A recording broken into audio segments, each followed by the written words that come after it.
Hey guys, Shane from Boonedox, and I'm sitting here in front of a landing gear Shoalie kit. We're gonna show you the parts that come in this kit, and then we're gonna turn around and put one on a Crescent Shoalie so you can see installation.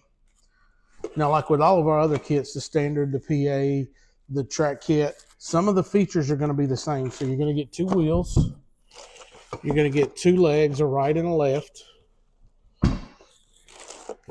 You're gonna get two of the knuckles. You're going to get a hardware pack, and inside your hardware pack, you're going to have, just like on the standard, you're going to have two 5-inch backing plates.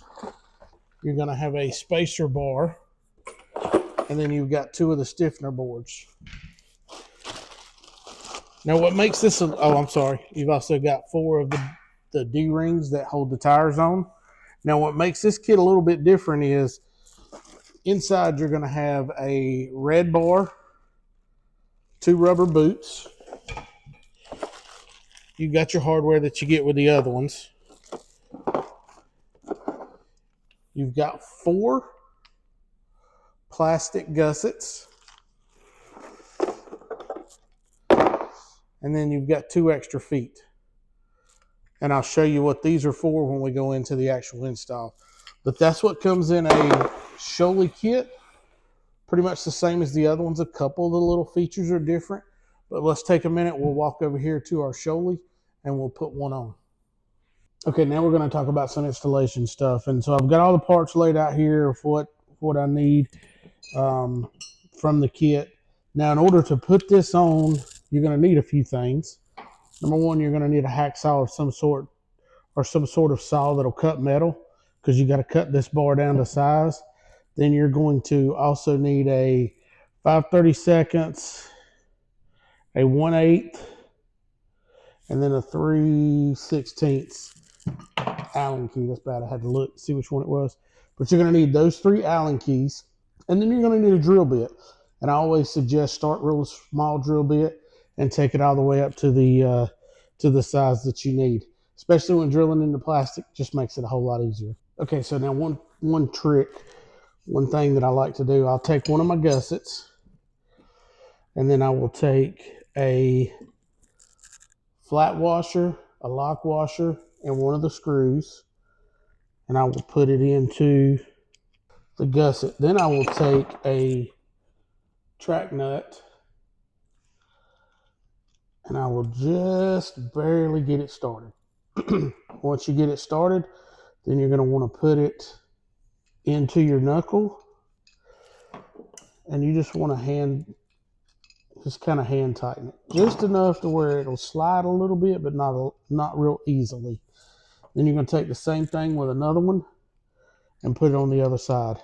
And then once you've got that set up, you can lay it, and it doesn't matter which side you do, but you can set it. And what you want is the outside of the outside of the knuckle to go flush with the outside of the kayak. And then once you do, you're going to line your gussets up.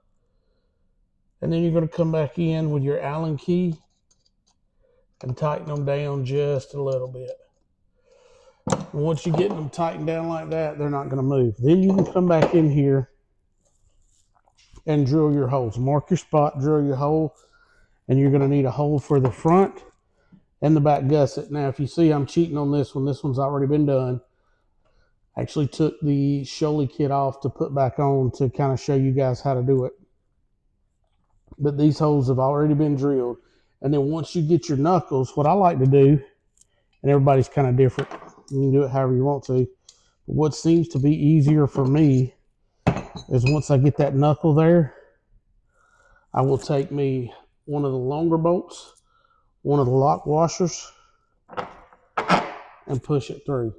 Now it's in its spot. It's not going to go anywhere. Now you're going to want to cut your stiffener boards to fit underneath between the backing plate. So it should look like that underneath. You're going to have the kayak hole, the stiffener board, and then you're going to have your backing plate. And that's going to pop up just underneath inside. Now, one trick I like to do is take the area that you're going to be putting your stiffener plate to and put a piece of masking tape, come back in with an X-Acto knife and cut out your pattern, and then put that masking tape pattern on your stiffener board. and you're going to need a little jigsaw or some kind of little saw to cut through this plastic to get your stiffener boards laid out to the right size to fit underneath there. But once you get that, you take your stiffener board and your backing plate. And on the Crescent, unlike some other models, on the Crescent Shoalie, it's real easy to just reach up in there. Some you have to work it up in there using some fishing line or something and some little hooks we give you, but not on the Crescent. Crescent's pretty easy. So all you got to do is get the backing plate up in there, and then you're going to want to get your stiffener and your backing plate. All right, now once you've got it started and it's took a bite, and it's starting to, as you twist this bolt, as you start tightening it up, you can see the other side pulling up. And what I like to do is take another little Allen key and stick down in there and make sure that everything comes up. As it comes up, it stays lined up straight. Get it almost to the top, almost to its tight, and then you're going to want to line up your second hole.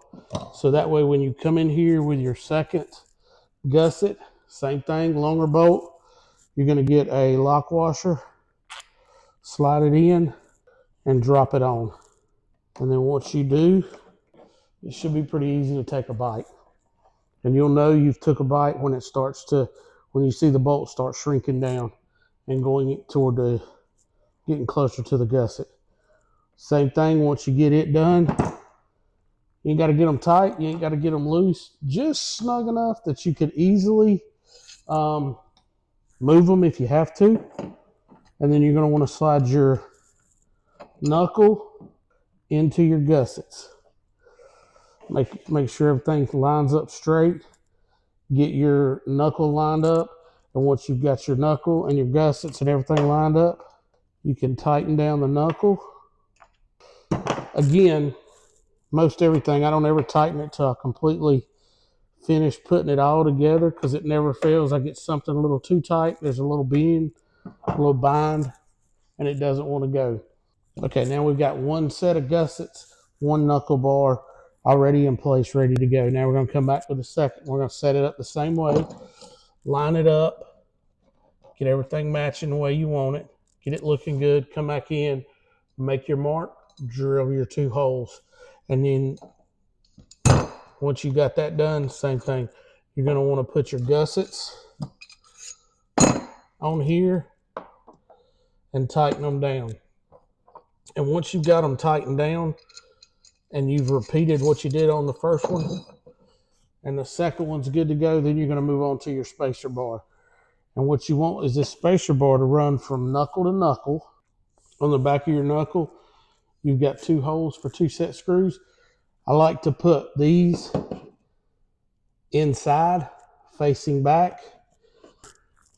Stiffener bar. So you're going to get a stiffener bar that's quite a bit longer than you actually need for the Crescent. All of ours are standard. They come one size. And so it's going to be a little bit longer. But what you're going to want to do is you're going to want to get that stiffener or that spacer bar cut to the right size. And you're going to want the spacer bar to hit the set screws. On the back of these, you've got 2 holes for set screws. You got little bitty set screws. They take a little small 1/8 Allen key, and then you're going to put it in. And what that's going to do is prevent that spacer bar. Once it's inside, it's going to prevent that spacer bar from moving on you side to side. So once you get everything in there, you get it set where you want it. You tighten down that set screw, and that locks that spacer bar in place. Now she's not going to move. And so what you're going to want to do is you're going to want to line it up, get everything squared away, and come out something like this. Once you're all lined up, once everything's good to go, then you can tighten it down.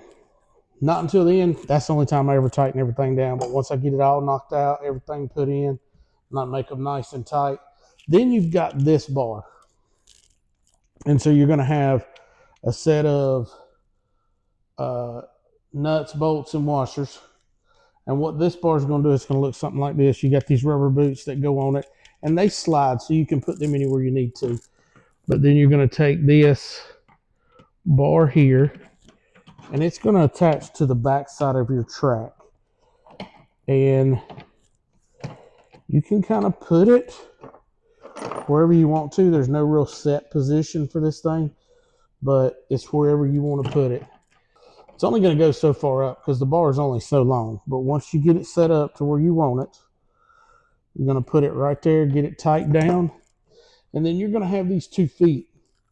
Like I showed you earlier in the video, they've got track nuts on the bottom of them, so they're going to go on this track just about like so. And now you've got a spot where you can set your milk crate, set your black pack, set up everything you need, and you didn't lose the storage here in the back.